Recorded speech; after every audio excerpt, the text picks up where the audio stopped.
नमस्कार मित्रांनो, अनुभव स्टडीमध्ये सर्वांचं स्वागत. 13 एप्रिल 2026चे जेवढे महत्त्वाचे 10 प्रश्न असतील, हे रोज आपण जसं बघत असतो, तसं आज देखील 10 प्रश्न बघत याचं विश्लेषण बघूयात. तुम्ही जर नवीन असाल तर चॅनलला सबस्क्राईब करा, शेजारी दिलेल्या बेल आयकॉनला क्लिक नक्की करा. व्हिडिओ आवडला तर व्हिडिओला लाईक आणि शेअर जरूर करा. रोज सकाळी 6 वाजता हा व्हिडिओ तुम्हाला पाहायला भेटत असतो. नक्कीच तुम्ही रोज न चुकता बघायचं आहे. चला, मागच्या लेक्चरमध्ये जो प्रश्न विचारला होता, शेवटी विचारला प्रश्न, त्याचा अगोदर उत्तर जाणून घेऊयात आपण. नुकतेच खालीलपैकी कोणत्या देशातील अन्न टंचाईमुळे भारताने 1000 मेट्रिक टन जो तांदूळ आहे, त्या तांदळाची मदत भारताने केली होती कोणत्या देशाला? तर तो देश आहे पर्याय क्रमांक 4 बर्किना फासो. लक्षात ठेवा, बर्किना फासो हा जो काही देश होतो आफ्रिका खंडामध्ये येतो. त्याची राजधानी येतं उवागा डाउगाऊ. उवागा डाउगाऊ ही राजधानी आहे. थोडंसं अवघड आहे, पण लक्षात ठेवा. बर्किना फासो IMP आहे. अन्न टंचाईमुळे भारताने तांदूळ त्यांना मदत केलेलं आहे. आणि तुम्ही जर अजूनही आपला जो जानेवारी, फेब्रुवारी आणि मार्च महिन्याचा जो ईबुक आहे, तो जर घेतला नसेल तर नक्कीच तुम्हाला घ्यायचा आहे. फक्त आणि फक्त ₹20 ही ईबुक भेटेल तुम्हाला. या QR कोडवरती स्कॅन करून तुम्हाला पैसे पाठवायचे आहे आणि त्याची स्क्रीनशॉट, पैसे पाठवल्याची स्क्रीनशॉट आणि खाली ईबुक असं तुम्ही या नंबरला WhatsAppला मेसेज करायचा. तुम्हाला तुरंत PDF पाठवून देण्यात येईल. त्याची प्रिंट देखील काढून तुम्ही वाचू शकता. 3 महिन्याचे चालू घडामोडी संपूर्ण तुमचे कव्हर होतील. हे वन लाइनरचं ईबुक तुम्हाला भेटेल. ओके. आणि जो आपलं आज 13 तारीख, 13, 14 आणि 15 3 दिवस जे आहे डॉक्टर बाबासाहेब आंबेडकर यांच्या जयंतीच्या निमित्ताने आपण कोर्सेसवरती अनुभव स्टडीचे जे कोर्स आहेत, त्याच्यावरती आपण भरघोस अशी 50% सूट ठेवली. कोणतेही कोर्स तुम्ही 50% डिस्काउंटमध्ये घेऊ शकता. आणि जे आपले 3 पुस्तकं आहेत, राजगुरू, स्वप्नपूर्ती आणि नादवर्दीचा, हे तिन्ही पुस्तकावर देखील ऑफर आहे. राजगुरू पुस्तक तुम्हाला भेटेल फक्त आणि फक्त घरपोच पुस्तक तुम्हाला राजगुरू भेटून जाईल. ओके. ₹400 म्हणजे साधारणतः ₹399 घरपोच पण तुम्ही राजगुरू भेटून जाईल. अगदी ₹790 किंमत आहे या पुस्तकाची. 50% मी तुम्हाला पुस्तकावरती पण सूट दिलेली आहे. 390ला घरपोच भेटून जाईल. राजगुरू घ्या. नाद वर्दीचा जो पुस्तक आहे आपला, तो पुस्तक तुम्हाला भेटणार आहे ₹230ला. ₹390 हे पुस्तक आहे. ₹400 पुस्तक तुम्हाला ₹230ला घरपोच भेटेल. स्वप्नपूर्ती जो आपलं पुस्तक आहे, हस्तलिखित नोट्स, स्वप्नपूर्ती पुस्तक तुम्हाला भेटेल साधारणतः ₹150ला घरपोच. ओके. चला, आणि हे तिन्ही ऑफर घेण्यासाठी तुम्हाला फक्त आणि फक्त या नंबरला WhatsAppला मेसेज करायचा आहे. अदरवाईज तुम्हाला कुठेही ही ऑफर तुम्हाला भेटणार नाही. दुकानात वगैरे भेटणार नाही. चला, सुरू करूयात आपण महत्त्वाचं 10 प्रश्नांपैकी पहिला प्रश्न जो तुमच्या समोर आहे. नुकतेच प्रसिद्ध गायिका आशा भोसले यांचे 12 एप्रिल रोजी वयाच्या 92व्या वर्षी निधन झाले आहे. झाले असून त्यांना कोणत्या पुरस्काराने सन्मानित करण्यात आलेलं आहे? प्रसिद्ध गायिका होत्या, सगळ्यांना माहिती आहेत आशा भोसले, लता मंगेशकरांच्या बहीण आहेत.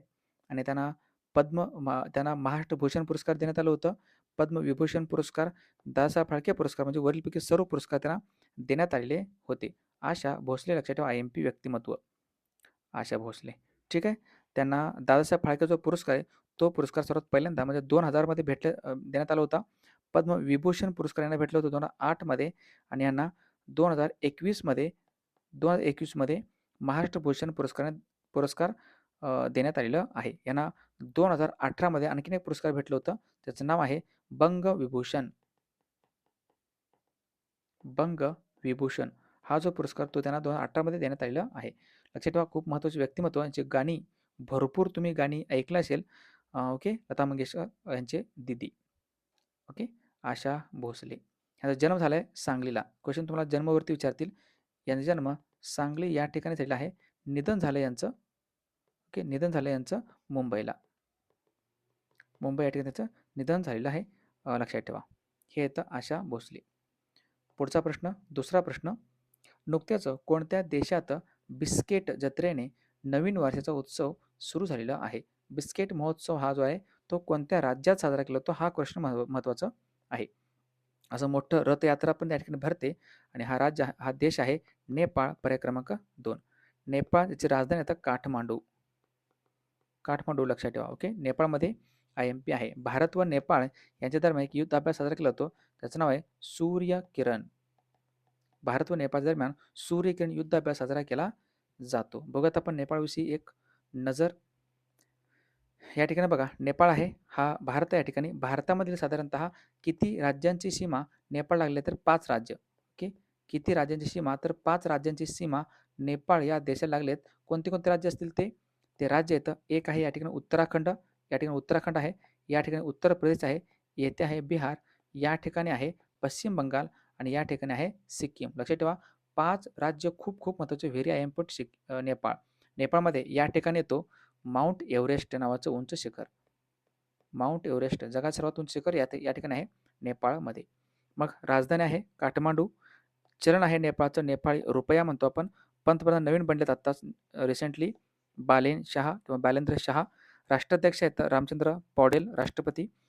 नेपाळच्या संसदेला म्हणतात संघीय संसद आणि राष्ट्रीय खेळ आहे नेपाळचं दंडी बियो. आणि नुकताच नेपाळ हा देश 5वी पर्यंत जो काही हे आहेत परीक्षा आहेत 5वी पर्यंतची परीक्षा हे देखील रद्द केलेलं आहे.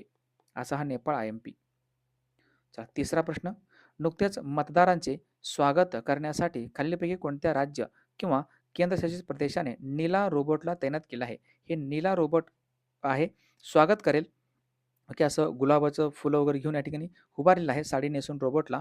आणि हे ठिकाण आहे पुद्दुचेरी, पर्याय क्रमांक 3. पुद्दुचेरी लक्षात ठेवा. पुद्दुचेरीमध्ये विधानसभा आहे का? येस, विधानसभा आहे. पुद्दुचेरीमध्ये विधानसभा आहे. आणि एन रंगास्वामी हे पुद्दुचेरीचे कोण असतील सध्याच्या घडीला मुख्यमंत्री आहेत. ओके, पुद्दुचेरी हे एकूण 3 राज्यात मिळून आहे. 3 राज्यामध्ये आहे आणि 4 जिल्हे आहेत पुद्दुचेरीमध्ये. लक्षात ठेवा. 3 राज्य कोणते कोणते असतील? एक आंध्र प्रदेश आहे, दुसरं तामिळनाडू आहे, तिसरं आहे केरळम. केरळमध्ये माहे आहे. ओके, माहे केरळमध्ये येतं. त्यानंतर आंध्र प्रदेशमध्ये आहे ओके कराईकाल. आंध्र प्रदेशमध्ये आहे कराईकाल. त्यानंतर पुद्दुचेरी आणि आंध्र प्रदेशमध्ये आहे यनाम. ओके, आंध्र प्रदेशमध्ये यनाम आहे. लक्षात ठेवा. माहे आहे केरळमध्ये आणि पुद्दुचेरी आणि कराईकल हे दोन्ही पण येतात कुठं? तामिळनाडूमध्ये. तामिळनाडूमध्ये लक्षात ठेवा. हे नीला रोबोट व्हेरी IMP. इथे दिलं बघा माहिती. नीला रोबोट जो बुलेवार्डमधील VO चिदंबरनार उच्च माध्यमिक विद्यालयात एका निश्चित मतदान केंद्रावरती नीला नावाच्या मानवाकृती रोबोटने गुलाबाची फुले देऊन मतदारांचे स्वागत केलेलं आहे. पुढचा चौथा प्रश्न. नुकत्याच सिंधी या भाषेत भारताच्या संविधानाचे प्रकाशन कोणाच्या हस्ते करण्यात आलेलं आहे? एक भाषा आहे सिंधी भाषा. सिंधी भाषा ही 22 भाषापैकी एक आहे. भारतीय संविधानाने त्याला ओळख दिलेली आहे 1967 मध्ये सिंधी भाषा. आणि हे आहे ते व्यक्तिमत्व भारताचे उपराष्ट्रपती CP राधाकृष्णन. CP राधाकृष्णन यांनी त्याचं या सिंधी भाषेमध्ये भारतीय जो संविधान आहे त्याचं प्रकाशन केलेलं आहे नुकतंच. सिंधी भाषा खूप खूप महत्त्वाचं लक्षात ठेवा. सध्या संपूर्ण जो संविधान आहे या भारतीय संविधानामध्ये सध्या जर एकूण किती भाषा असतील? भाग 17 मध्ये आहे बरं का. भाग 17 मध्ये भाषांचा उल्लेख आढळतो. एकूण भाषा किती असतील? तर ते 22 भाषांचा उल्लेख आढळतो. पूर्वी ज्यावेळेस घटना लागू झाली या पूर्वी भारतामध्ये 14 भाषा होत्या संविधानात. किती? 14 भाषा. सध्या 22 भाषा आहेत. किती भाषा वाढल्या? 8 भाषाही वाढलेल्या. कोणती कोणती भाषा वाढली असतील? पहिल्यांदा वाढलं 1967 मध्ये. लक्षात ठेवा 21वी घटना दुरुस्तीनुसार. 21वी घटना दुरुस्ती 1967 नुसार सिंधी भाषा वाढलेली आहे. सिंधी भाषा वाढलीची 15वी भाषा वाढली आहे असं म्हटलं तर काही हरकत नाही. त्यानंतर दुसऱ्यांदा भाषा जी वाढली आहे ती भाषा वाढली होती 91 ओके 21 त्यानंतर वाढली होती 71वी घटना दुरुस्ती 1992 ला. 1992 ला 71वी घटना दुरुस्तीनुसार 71वी घटना दुरुस्तीनुसार 3 भाषा वाढल्या. कुठले कुठले? ज्यांना आपण नमक असं म्हणतो. हे आहे ट्रिक याचे नमकची. म्हणजेच नेपाळी, मणिपुरी, कोकणी. लक्षात ठेवा. नेपाळी, मणिपुरी आणि कोकणी ही 71वी घटना दुरुस्ती 1992 नुसार कुठल्या भाषा वाढल्या असतील? 3 भाषा वाढलेल्या आहेत. तिसऱ्यांदा ज्यावेळी घटना दुरुस्ती झाली ते 2003 मध्ये झालेली आहे. घटना दुरुस्ती आहे 92वी. 92वी घटना दुरुस्तीनुसार 2003 नुसार 92 घटना दुरुस्ती 2003 नुसार 4 भाषा वाढल्या. त्याचं ट्रिक आहे MBDS. MBDS म्हणजे काय? मैथिली, बोडो, डोगरी आणि संथाली. रिपीट करतो. मैथिली, बोडो, डोंगरी आणि संथाली ह्या 4 भाषा वाढल्या. म्हणजेच ही 15वी भाषा, 16वी, 17वी, 18वी, 19, 20, 21, 22 असे सध्या 22 भाषांचा उल्लेख हा भारतीय राज्यघटनेमध्ये सापडतो. लक्षात ठेवा. CP राधाकृष्णन यांनी सिंधी भाषेमध्ये भारतीय संविधानाचं प्रकाशन नुकतंच केलेलं आहे. पुढचा 5वा प्रश्न. नुकत्याच महाभियोगामुळे चर्चेत असलेले व आता राजीनामा दिलेले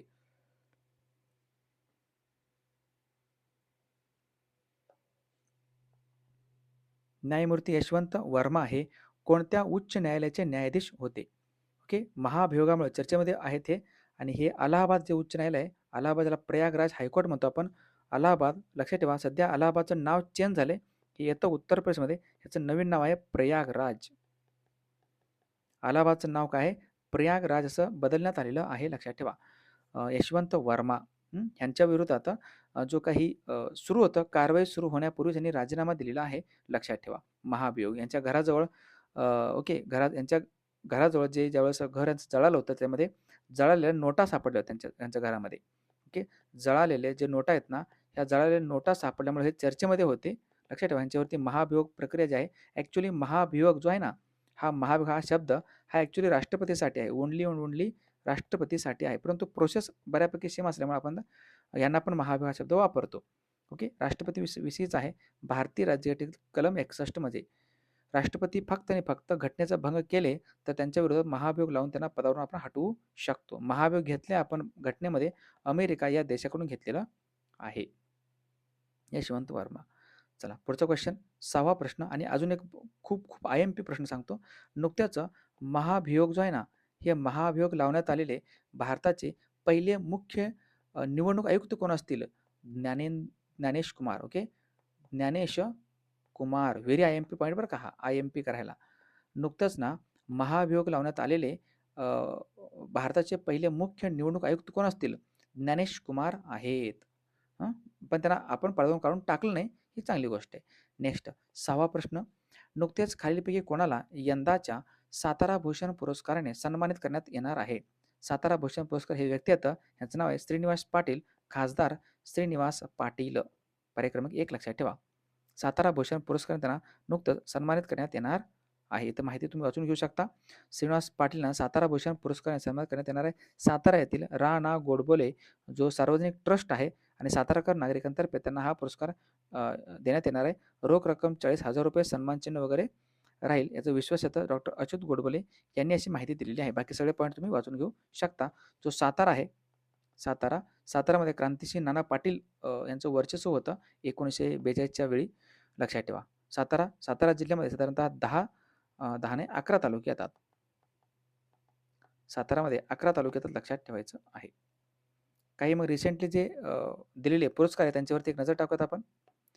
IUCN केंटन मिलर पुरस्कार जिंकणारे पहिले भारतीय व्यक्ती डॉक्टर सोनाली घोष. शांततेचा नोबेल पुरस्कार 2025 देण्यात आले मारिया कोरिना मचाडो यांना.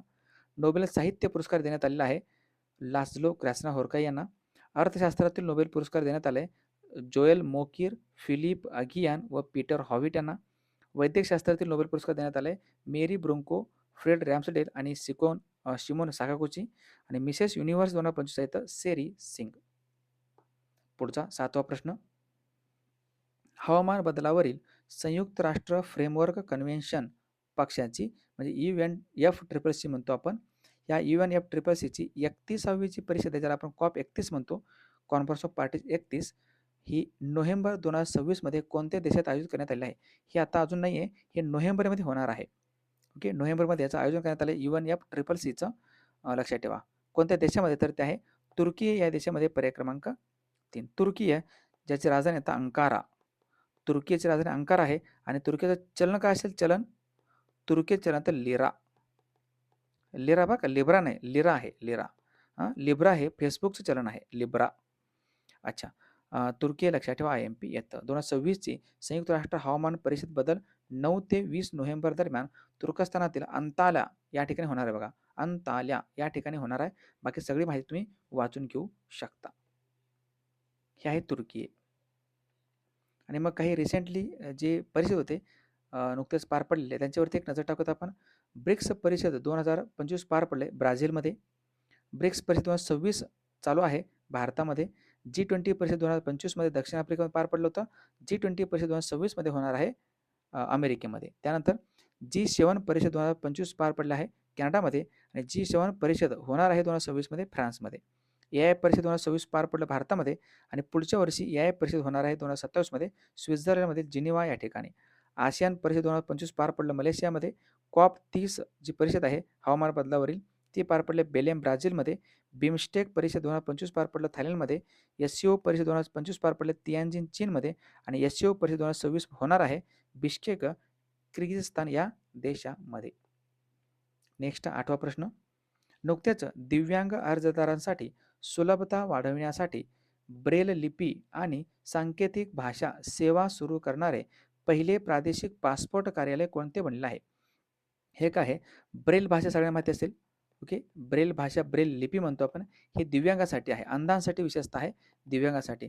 मग यांच्यासाठी पासपोर्ट मिळवणं सोयीस्कर व्हावं, अगदी सोपं व्हावं, सुलभ व्हावं म्हणून दिव्यांग अर्जदारांसाठी सुलभता व्हावी म्हणून हे जे काही ब्रेल लिपी आणि सांकेतिक भाषेचं सेवा केंद्र आहे पासपोर्टचं, हे पहिल्यांदा सुरू करण्यात आलं कुठं? तर भोपाळ या ठिकाणी, पर्याय क्रमांक 4. भोपाळ जी राजधानी आहे मध्य प्रदेशची, लक्षात ठेवा. आणि केंद्रीय मृदाशास्त्र संस्था देखील कुठं आहे? भोपाळ याच ठिकाणी.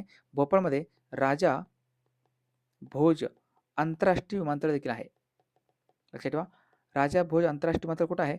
भोपाळमध्ये येतं. पासपोर्ट केंद्र लक्षात ठेवा. चला कमेंट बॉक्समध्ये सांगा, जागतिक ब्रेल भाषा दिन हा कधी साजरा केला जातो? जागतिक ब्रेल भाषा दिवस कधी असतो? कमेंट बॉक्समध्ये सांगायचं आहे. पुढचा 9वा प्रश्न. दरवर्षी आंतरराष्ट्रीय मानवी अंतराळ उड्डाण दिन हा कधी साजरा केला जातो? हा मानवी अंतराळ उड्डाण दिवस आहे. हा दरवर्षी असतो 12 एप्रिलला, पर्याय क्रमांक 1 लक्षात ठेवा.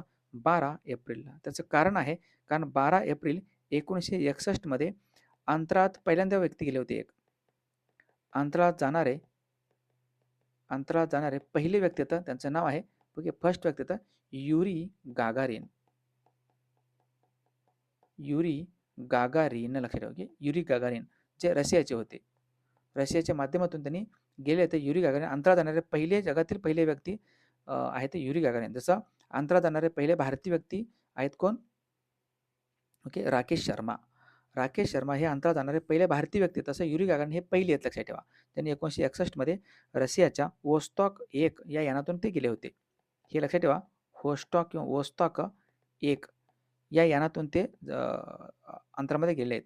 सर्वात पहिल्यांदा आपण लायका नावाची कुत्री पाठवली होती. लायका नावाची कुत्री पाठवली आपण सर्वात पहिल्यांदा अंतराळामध्ये. त्यानंतर मग आपण मानवाला पाठवलं, हे पहिले व्यक्ती युरी गागारिन. अच्छा, आणि मग अंतराळात जाणारी पहिली महिला कोण असतील? अंतराळात जाणाऱ्या पहिल्या महिला कोण असतील? पहिल्या भारतीय महिला आहेत कल्पना चावला, मात्र मी जगातील विचारतोय. त्यांचं नाव आहे वेलेंटिना किंवा वेलेंटिना तेरेशकोवा.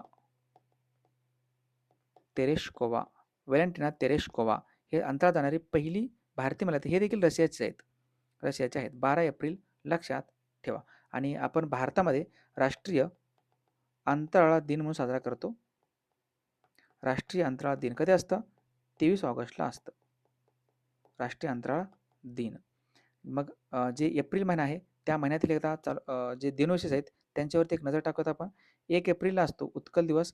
2 एप्रिलला आहे जागतिक समग्रता जागृत दिवस आणि आंतरराष्ट्रीय बालसाहित्य दिन. 4 एप्रिलला असतो जागतिक खान जागृती दिन.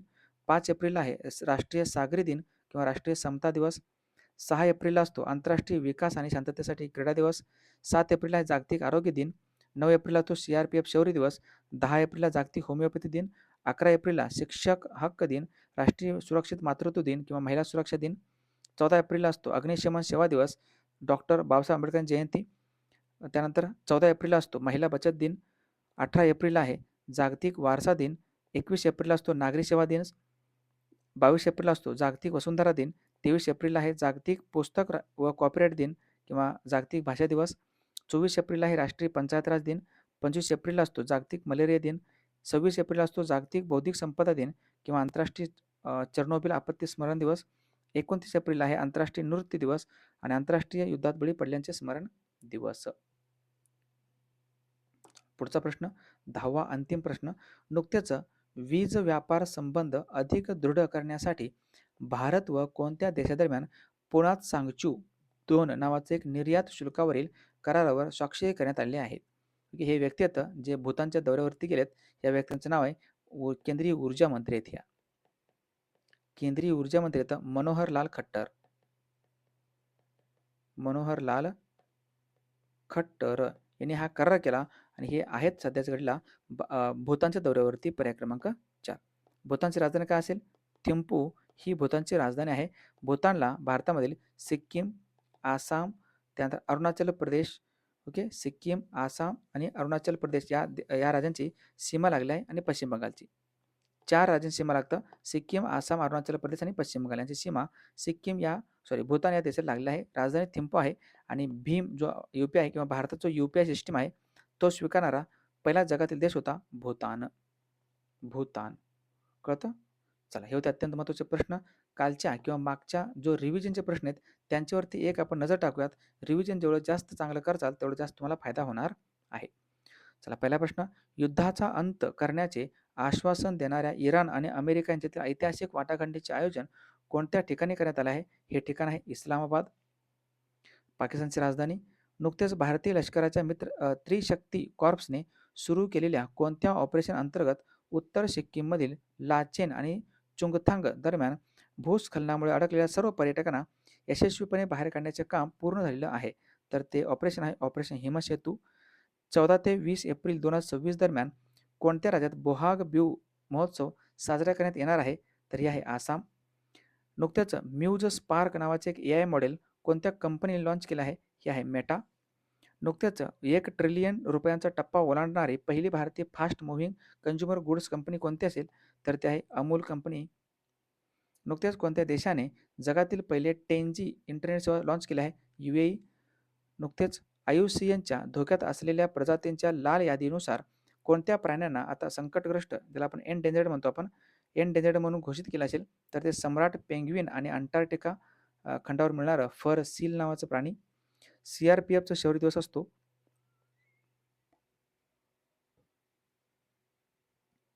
9 एप्रिलला. नुकत्याच 9 बळी घेत पुरुष किंवा महिलांच्या T20 आंतरराष्ट्रीय सामन्यामधील आतापर्यंतची सर्वोत्तम आकडेवारी नोंदवणारी लॉरा कार्डोसो ही खेळाडू कोणत्या देशाची आहे? तर ते ब्राझीलचे. आणि महात्मा फुल्यांची जयंती असते दरवर्षी 11 एप्रिलला. हे होते महत्त्वाचे प्रश्न. चला, या प्रश्नाचं उत्तर सर्वांनी कमेंट बॉक्समध्ये द्यायचं आहे.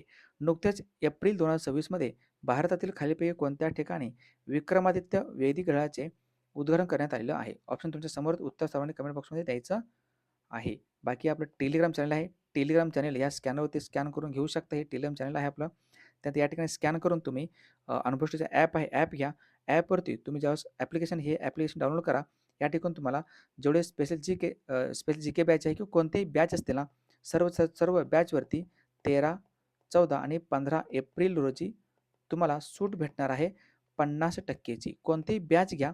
स्पेशल आपली 5 ते 10 रुपयाची बॅच तुम्ही आवर्जून घ्या. तुमचं संपूर्ण GK बेसिकपासून कव्हर होतं याच्यामध्ये. संपूर्ण बेसिकपासून GK बॅच कव्हर होतं. 210 रुपयाची पण बॅच आहे. तुम्हाला कोणतीही बॅच घेऊ शकता. स्पेशल GKची कोणती बॅच घेऊ शकता. 50% ऑफ आहे, लक्षात ठेवा. 13, 14, 15 तारखेला. आणि जे आपले पुस्तक आहेत, त्या पुस्तकावरती पण डिस्काउंट आहे. तुम्ही पुस्तक देखील सुरुवातीला मी सांगितले आहे या लेक्चरच्या, त्याप्रमाणे तुम्ही पुस्तक पण सूटमध्ये घेऊ शकता. ही आपली Instagramची आयडी आहे. तर नक्कीच तुम्ही फॉलो करा. फॉलो करण्यासाठी या ठिकाणी तुम्ही स्कॅन करू शकता. ओके, लक्षात ठेवा, ही आपली Instagramची आयडी. बाकी राजगुरूचं पुस्तक तुम्हाला खूप म्हणजे खूप कमीमध्ये 399 रुपयामध्ये राजगुरूचं पुस्तक, संपूर्ण GKचं पुस्तक, 800 रुपयाचं पुस्तक तुम्हाला मी 50% डिस्काउंट देतोय. लक्षात ठेवा, घरपोच तेही अगदी. राजगुरू संपूर्ण GKचा ठोकळा तुम्ही घेऊ शकता. फक्त आणि फक्त या नंबरला WhatsAppला मेसेज करा. बाकी 3 महिन्याचे जानेवारी, फेब्रुवारी, मार्च 3 महिन्याचे आपली ईबुक लॉन्च झाले.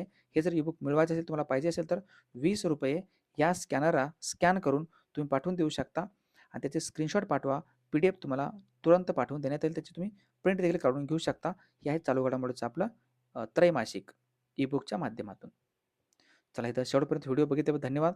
भेटूयात नेक्स्ट लेक्चरमध्ये. आणि आय होप तुम्ही नवीन असाल तर चॅनलला सबस्क्राईब करा, शेअर करा आणि व्हिडिओला लाईक जरूर करा. थँक्यू. जय हिंद.